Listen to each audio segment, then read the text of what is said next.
બનાસકાંઠા જિલ્લાના દાંતા તાલુકાના માનપુર ગામના વ્યક્તિએ ખેતરની જમીન બાબતે હાઈકોર્ટમાં ફરિયાદ કરી હતી, જેને લઈને ઇબ્રાહીમભાઈએ ફરિયાદ પાછી ખેંચવા માટે ધાક ધમકી આપી હતી।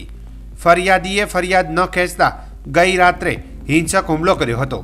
હુમલો કરનારે ખેતરનો રસ્તો પણ બંધ કર્યો હતો, જ્યાં હિંસક હુમલો કરી હુમલાખોરો નાસી ગયો હતો। માનપુરના અમીનભાઈ ઇસ્માનભાઈ માકનોજીયા પર આ હુમલો થયો છે। હુમલો કરનારે પહેલા ગાડીથી ટક્કર મારી ત્યારબાદ ફરીથી શરીરના ભાગે હુમલો કર્યો હતો।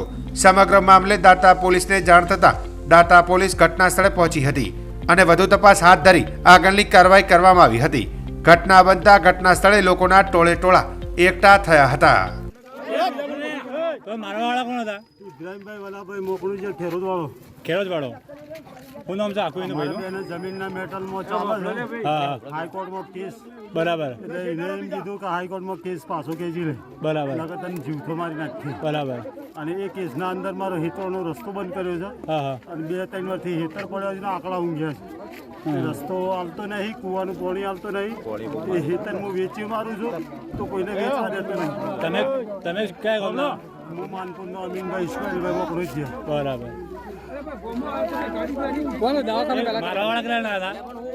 મારો વાળા 4 જણા હતા। બરાબર તમે એકલા હતા? ક્યાંથી હતા તમે અત્યારે? હું અત્યારે રતનપુર આવેલો હતો મારા કામથી।